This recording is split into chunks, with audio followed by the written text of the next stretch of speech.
Minute के लिए खिल उठी थी, बुझ गई। अब ये क्या है? देखिए जी, ज्यादा तान तान ना करो, ये लो चुपचाप खा लो, समझे? बहू ये किस लहजे में बात कर रही है तू? नहीं तो क्या माँ जी, एक तो हेल्दी खाना बनाओ तो प्रॉब्लम, पैसे बचाओ तो प्रॉब्लम, तो मैं करूँ तो क्या करूँ? वैसे बहू तुम्हारा खाना कहाँ है? मेरा मन नहीं था घर का खाना खाने का, तो मैंने सोचा कि ऑर्डर कर लूं। देखिए आ गया मेरा पार्सल। और जहाँ सब घिया, तोरी और टिंडे खाते हैं और हलवा याद है ना, जी हाँ कद्दू का हलवा, वहीं बहू मचर मचर के बर्गर खाती है। ऐसे ही एक दिन आज मैं सोच रही थी क्यों ना बाहर से मंगवाया जाए खाना। हाँ बाहर से प्लीज प्लीज। हाँ बाहर से खाना मंगवा लेते हैं आज। हाँ बाहर का ही। तो चलिए बताइए क्या खाना है। मैं जोमेटो में गोल्ड मेंबर हूँ, तो मैं कहीं से भी कुछ भी ऑर्डर कर सकती हूँ। अच्छा तो मेरे लिए पिज्ज़ा। मेरे लिए छोले भटूरे। और मेरे लिए चाउमीन। ओके, अभी कर देती हूँ ऑर्डर। थोड़ी देर में जोमेटो वाला आता है, पर पार्सल तो एक छोटा सा था। डॉली, ये पार्सल तो कुछ ज्यादा ही छोटा हो गया नहीं? शायद कुछ और बाकी होगा, एक एक करके आएगा बेटा। नहीं पापा जी, यही तो ऑर्डर किया था मैंने, आलू मटर की सब्जी और 8 फुल्की। क्या? लेकिन क्यों? क्योंकि मैं जब ऐप पर गई तो मेरी मेंबरशिप खत्म हो गई थी और स्क्रॉल करते करते ये आलू मटर की फोटो दिख गई, मुंह में ना पानी आ गया तो वही मंगा लिया। बहू ये क्या है? भला कोई बाहर से आलू मटर की सब्जी भी मंगवाता है क्या? मैंने भी यही सोचा, इसीलिए मैंने फुल्की भी मंगवा ली है। चलिए चलिए सब जल्दी से खाना खाते हैं। और सब मन मार कर आलू मटर की सब्जी खा लेते हैं। पर सब्जी एक और खाने वाले 4। बड़ी नाइंसाफी है ये तो। सब आधे पेट अपने अपने कमरों में चले जाते हैं। जहाँ डॉली स्नैक्स खाकर सो जाती है, वहीं बाकी पानी पी पी कर अपना पेट भर लेते हैं और सोने चले जाते हैं अगले रोज। डॉली, ओए डॉली डॉली डॉली। हाँ जी, क्या हुआ आपको? आज बहुत अच्छी सेल हुई है क्या? अरे अभी कहाँ, बोर्ड्स के एग्जाम जब चलते हैं तो हमारी सेल्स थोड़ी कम हो जाती है। पर ये लो महीने का खर्च, मैं चला काम पर, बाय बाय। पैसे हाथ में लेते ही डॉली पहले तो बहुत खुश होती है, पर फिर अरे ये क्या, ये तो कम पैसे हैं, क्या करूं? नहीं, माँ जी को नहीं, ऋषि से रात को बात करती हूँ।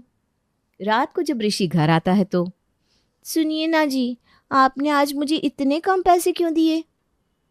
क्यों? देखिए थोड़े कम पैसे होते तो मैं समझती, पर ये तो 25,000 के 12,000 दे दिए आपने। हाँ तो क्या हुआ, तुम सबको हेल्दी खाना खिला रही हो, सब सब्जियां एक साथ में बनाती हो। अरे भाई वाह, तुमने ही तो ये आइडिया दिया है, क्या कमाल का आइडिया है ना? नहीं तो क्या बहू, तूने तो गजब कर दिया। 1 महीने का राशन तू 2 महीने चला पाई अपनी नायाब रेसिपीज के साथ। वही ना माँ, तो अब से जो एक्स्ट्रा पैसा बचेंगे उसमें से मैं, आप और पापा बाहर जाके खाना खाएंगे। और मैं? अरे डार्लिंग, तुम खाना ना अपना हेल्दी और किफ़ायती खाना, तुम्हें कहाँ बाहर का खाना जमेगा। डॉली का मुंह खुला रह जाता है। इसे बम्बैया भाषा में कहते हैं पोपट हो गया भिड़ू। कहानी है रामपुर गांव की, जहाँ के मर्द महिलाओं को हमेशा नीचा दिखाने की कोशिश में रहते। अरे अभी तक खाना नहीं आया, क्या मुझे एक और शादी करने की जरूरत है? नहीं जी नहीं, ऐसा मत करना, वरना मैं कहाँ जाऊंगी। खाना लेकर मैं अभी आई जी।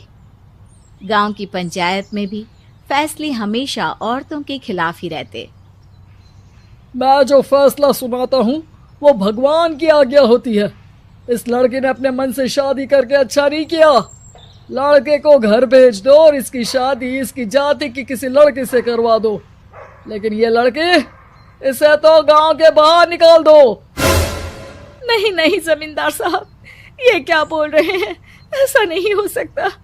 मेरी बेटी मासूम है, इसे अच्छे बुरे की समझ नहीं है। अरे कहाँ जाएगी ये बेचारी?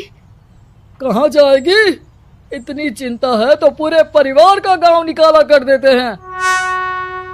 बेचारे पूरे बसे बसाए परिवार को गांव छोड़ना पड़ता है। चाहे जो हो, अगर बेटियों को कंट्रोल नहीं कर सकते तो गांव में रहने का कोई मतलब नहीं है।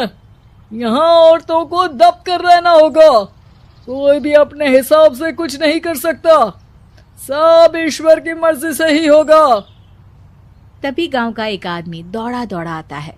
सरपंच साहब, जमींदार साहब, वो कालिया है ना, उसकी बेटी पढ़ने के लिए शहर जा रही है। अच्छा, ये कब हो गया? और कालिया की हिम्मत कैसे हो गई ऐसा करने की?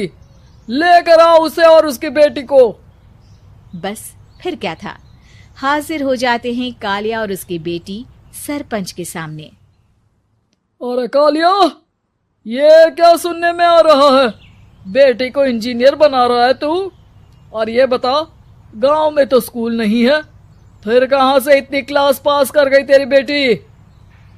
राधा, जो कि कालिया की बेटी है, उसे लगता है कि सरपंच उसकी तारीफ कर रहे हैं। सरपंच जी, मैंने ऑनलाइन पढ़ाई की है, डिस्टेंस लर्निंग से। सभी में मैंने अच्छे नंबर पाए हैं, जिसे देखते हुए शहर की इंजीनियरिंग कॉलेज में मुझे स्कॉलरशिप मिली है। वाह जी वाह, क्या होती है ये? पहले तो ये बताओ, फिर आगे की बात करते हैं। पूरा गांव राधा की बात सुन रहा था और राधा बोलती जा रही थी। तो ऐसे मैं फ्री में एक अच्छी शिक्षा लेकर गांव में जो कुछ परेशानियां हैं, जैसे बिजली, पानी और इंटरनेट जैसी समस्याओं के लिए काम करूंगी। मैं गांव को शहर से जोड़ने के लिए पुल का निर्माण करवाने का प्रस्ताव रखूंगी। मुझे पूरी उम्मीद है कि जल्द ही हमारा गांव भी तरक्की की राह पर चल पड़ेगा। राधा की बात सुनकर सारे गांव वाले ताली बजाने लगते हैं। सरपंच को समझ नहीं आता कि वो क्या करे। चुप रह नादान लड़की, गांव के खिलाफ जाने के लिए तुझे गांव से बेदखल कर दिया जाएगा, वो भी पूरे परिवार के साथ। और हाँ, अगर ठीक से गांव में रहना चाहती है तो ये पढ़ाई लिखाई छोड़ दे। हम तेरे लिए गांव का कोई होनहार लड़का देखेंगे। तभी गांव का एक आदमी बोल पड़ता है। अरे नहीं नहीं सरपंच जी, राधा बिटिया जो बता रही है, अगर वैसा हो जाए तो हम लोगों को पैसा कमाने के लिए बाहर नहीं जाना पड़ेगा। हाँ जी, और ना ही कोसों दूर पानी के लिए भटकना पड़ेगा। हमारे बच्चे भी अच्छी पढ़ाई कर सकेंगे और आगे बढ़ेंगे, ना कि हमारी तरह खेती करते बैठेंगे। क्यों गांव वालों, राधा बिटिया का साथ देना चाहिए ना। सरपंच देखता है कि गांव राधा के साथ है तो वो चुप हो जाता है। वो घर आकर अपने सलाहकार से बात करता है, जो बहुत ही चालाक किस्म का इंसान होता है। अरे सरपंच साहब, आपको बहुत ही होशियारी से काम लेना पड़ेगा। एक बार गांव तरक्की कर गया, यहाँ के बालक पढ़ लिए तो कोई ना पूछेगा आपको। और फिर ये जो बेटा और बेटी है ना आपके, इनको भी आम लोगों की तरह ही जीवन जीना होगा।